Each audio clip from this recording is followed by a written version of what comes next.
إن الحمد لله نحمده ونستعينه ونستغفره ونؤمن به ونتوكل عليه ونعوذ بالله من شرور أنفسنا ومن سيئات أعمالنا من يهده الله فلا مضل له ومن يضلله فلا هادي له أشهد أن لا إله إلا الله وحده لا شريك له وأشهد أن سيدنا محمدا عبده ورسوله لا نبي بعده اللهم صل وسلم وبارك على سيدنا محمد وعلى آله وصحبه ومن والاه أما بعد فيا أيها الحاضرون اتقوا الله حق تقاته ولا تموتن إلا وأنتم مسلمون أعوذ بالله من الشيطان الرجيم ولنبلونكم بشيء من الخوف والجوع ونقص من الأموال والأنفس والثمرات وبشر الصابرين الذين إذا أصابتهم مصيبة قالوا إنا لله وإنا إليه راجعون قال رسول الله صلى الله عليه وآله وسلم قال الله تبارك وتعالى إني لأهم بأهل الأرض عذابا فإذا نظرت فيها عمارة بيوتي والمتحبين فيا والمستغفرين بالأسحار صرفت عذابي عنهم رواه Baihaqi fi kitab Syu'bil Iman atau kama qala alaihi salatu wassalam. Hadirin sidang Jumat rahimakumullah. Alhamdulillah sampai detik ini Allah Subhanahu wa taala masih berikan sehat. Dan sampai detik ini pun Allah masih gerakan langkah kaki kita menuju kepada kebaikan. Berapa banyak di saat ini manusia yang lalai, bahkan berapa banyak di saat ini manusia yang ingkar kepada Allah Ta'ala. Hadirin dirahmati Allah Subhanahu wa Ta'ala, tiap hari bahkan mungkin tiap saat kita dengar, kita lihat berita di mana-mana terjadi musibah bencana. Tanah longsor lah, gempa lah, banjir di mana-mana. Maka sebetulnya ini sunatullah. Allah Ta'ala sampaikan dalam Quran, kami uji manusia ini dengan rasa takut, dengan kelaparan, dengan berkurangnya jiwa, orang banyak meninggal dunia, dengan berkurangnya juga hasil panen, diantaranya buah-buahan. Tapi tetap Allah berikan kabar gembira untuk orang yang sabar. Orang yang sabar ini diantara sifatnya adalah ketika datang musibah menimpa mereka, mereka mengatakan, kami ini milik Allah dan kami akan kembali kepada Allah. Kalimat tauhid yang muncul dalam lisannya, dalam dirinya, bukan menggerutu, bukan caci maki, bahkan sampai hujat menghujat, bukan. Tapi meyakini kepada takdir yang Allah berikan. Hadirin dirahmati Allah Subhanahu wa Ta'ala. Di dalam ayat yang lain Allah ceritakan sebetulnya bisa jadi musibah bencana ini datang karena memang ulah manusia sendiri. Kemudian pertanyaan sekarang, bagaimana kita menyikapi ini? Imam Nawawi beliau menjelaskan rahimahullah ta'ala bahwa sabar ini dibagi menjadi 3 bagian. Yang pertama beliau sampaikan adalah sabar di dalam mentaati Allah Ta'ala. Jadi ketika orang dituntut untuk taat kepada Allah, tentu dengan kesabaran juga. Lagi enak-enaknya tidur di malam hari, maka ternyata ada panggilan di situ. Ya, bangun sepertiga malam terakhir. Kemudian apalagi sedang enak-enaknya misalkan nyantai di rumah, ternyata ketika azan berkumandang, oh panggilan sholat nih. Ada tuntutan hati ini untuk datangi masjid, sholat berjamaah. Sabar ini mentaati Allah Ta'ala. Yang kedua, Imam Nawawi sampaikan sabar di dalam mencegah diri dari perbuatan ingkar. Ya, mengingkari Allah, bermaksiat kepada Allah Ta'ala, untuk menghindarinya kita tentu dituntut untuk sabar. Yang ketiga, sabar ketika menghadapi musibah. Maka mudah-mudahan Allah Subhanahu wa Ta'ala golongkan kita termasuk orang-orang yang sabar. Kenapa ulama sampaikan? Karena ma'iyatullah, kebersamaan Allah tentu ada bersama orang sabar. Innallaha ma'as sabirin. Allah ada bersama. Ma'iyatullah, kebersamaan Allah ada ketika manusia itu bersabar. Tapi Rasulullah SAW camkan di dalam hadis, jangan kalian minta sabar, ya Allah berikan aku kesabaran. Nah, ketika tidak ditimpa musibah, berikan aku kesabaran, bukan.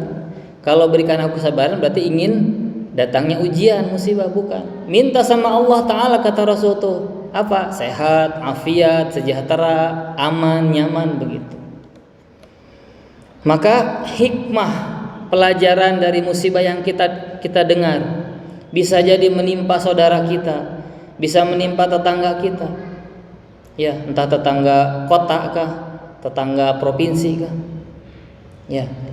Maka dalam hadis qudsi Imam Baihaqi rahimahullah taala dalam kitab Syu'bul Iman, walaupun ada ulama yang mengomentari hadis ini dhaif katanya, cuman sepakat jumhurul muhaddisin bagaimana menyikapi hadis dhaif. Kalau untuk fadilah, targhib, memberikan motivasi terhadap perbuatan baik, maka la ba'sa bih, tidak mengapa. Di antaranya Imam Ibnu Hajar Al-Asqalani, termasuk Imam Bukhari sekalipun, beliau tetap menukilkan hadis-hadis dhaif dalam targhib, dalam menyemangati untuk mentaati Allah Ta'ala. Rasul bersabda, Allah Ta'ala berfirman, sungguh aku ingin sekali, kata Allah, mengazab satu kaum, satu negeri, satu kampung. Fa idza nazartu fiha, tapi ketika aku lihat, ternyata di sana ada 3 amalan orang-orang penghuni dari negeri tersebut. Yang pertama, ammaru masa buyuti, orang yang memakmurkan rumahku, kata Allah. Rumah Allah tentu sepakat ulama, yaitu masjid. Itu yang pertama. Yang kedua, al-mutahabbina fiyya. Ada jenis yang kedua adalah orang-orang yang senantiasa mahabbah, saling cinta, suka menyukai karena Allah Ta'ala. Dan yang ketiga, al-mustaghfirina bil ashar, orang-orang yang bangun di sepertiga malam terakhir istighfar, minta ampun sama Allah Ta'ala. Maka apa hasilnya? Saraftu azabi anhum, maka Allah Ta'ala sampaikan, aku palingkan azabku dari mereka. Hadirin dirahmati Allah Subhanahu wa Ta'ala. Ya, entah kapan, wallahu alam bisawab, mudah-mudahan Allah selamatkan kita. Ya, dan mudah bagi Allah memberikan bencana, itu mudah bagi Allah Ta'ala. Dengan anginkah, dengan gempakah, dengan airkah.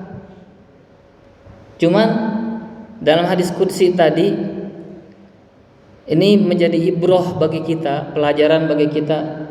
Berarti apa nih? Untuk membentengi kampung kita ini, negeri kita ini. Maka dengan 3 amalan ini insya Allah makmurnya masjid. Maka penelitian alim ulama, makmurnya masjid ini ketika menggali tarikh Nabi, sirah Nabi di zaman Nabi dan sahabat, ternyata ada 4 amalan besar. Apa yang pertama adalah dakwah ilallah. Di masjid ini ada dakwah, mengajak orang untuk taat kepada Allah Ta'ala. Bukan mengajak kepada golongan, tidak mengajak kepada partai, bukan juga kepada aliran dan lain sebagainya. Hanya mengajak orang untuk taat kepada Allah plus taat kepada Rasulullah tentunya. Ini terjadi di zaman Nabi. Satu bukti ada sahabat yang namanya Abdullah bin Rawahah radhiyallahu taala anhu.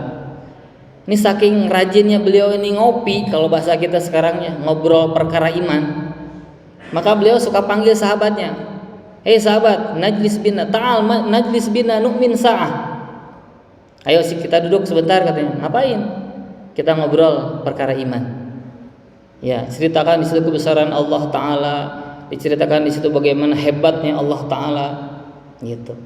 Bahkan ada sahabat yang ngadu kepada Nabi, "Ya Rasulullah, ini gimana nih Abdullah bin Rawahah, kok mengajak beriman sesaat begitu?"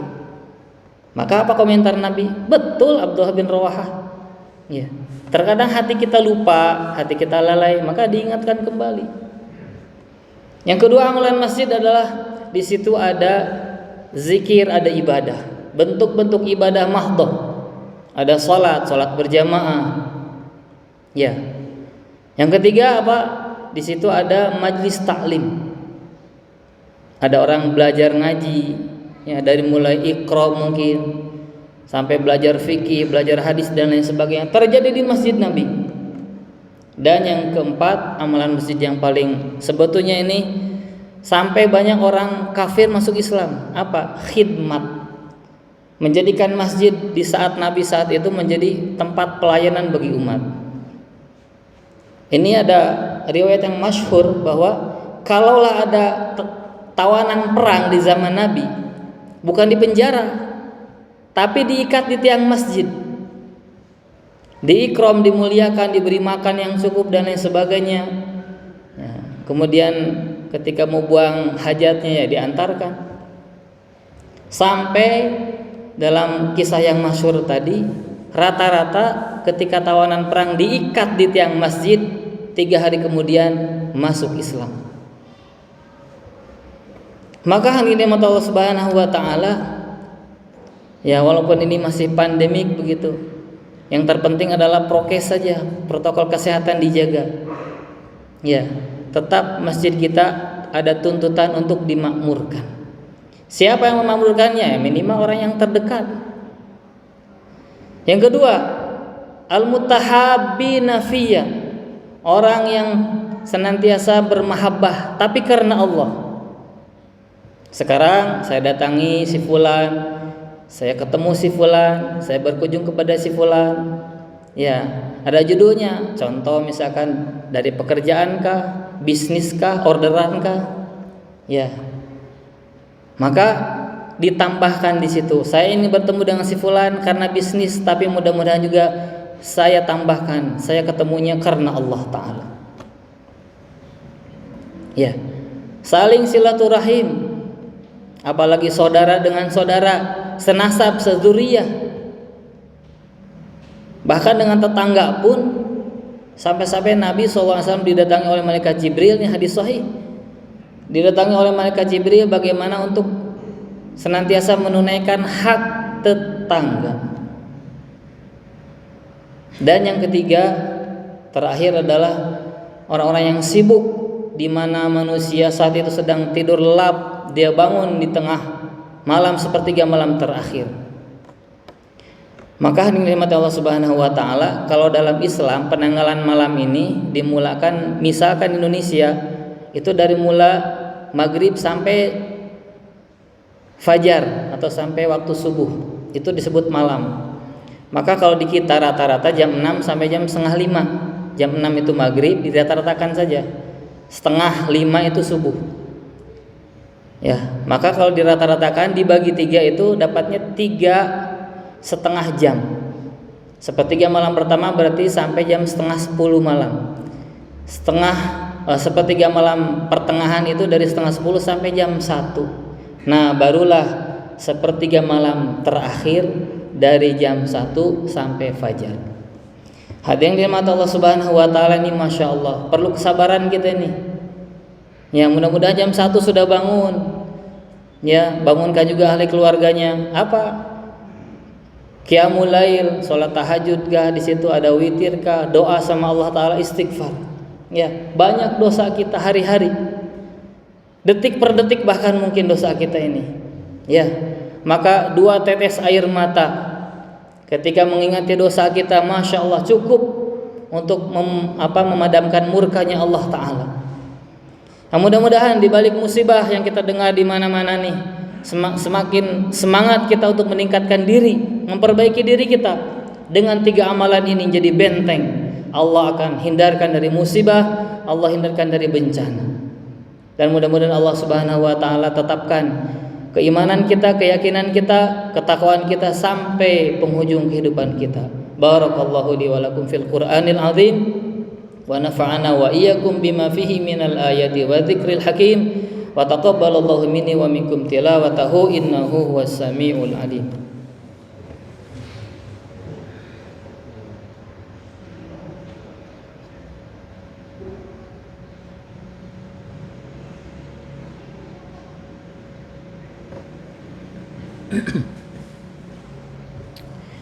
Alhamdulillahi wa kafa, wassalatu wassalamu ala rasulihil mustafa wal mujtaba wa ala alihi wa sahbihi ahli sidqi wal wafa. Allahumma salli wa sallim wa barik ala sayyidina Muhammadin nabiyil ummi wa ala alihi wa sahbihi wa sallim tasliman katsira, amma ba'd. Ayuhal hadiruna ittaqullaha bimtithali awamirihi wajtinabi nawahihi la'allakum tuflihun.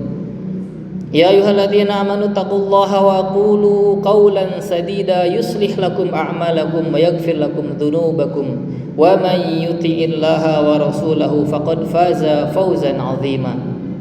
A'udzu billahi minasyaitonir rajim. Bismillahirrahmanirrahim.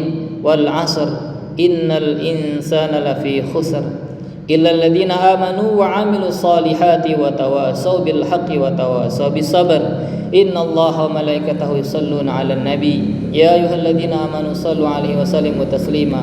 Amin ya Allah ya rabbal alamin. Allahumma ighfir lil muslimina wal muslimat wal mu'minin wal mu'minat al ahya'i minhum wal amwat.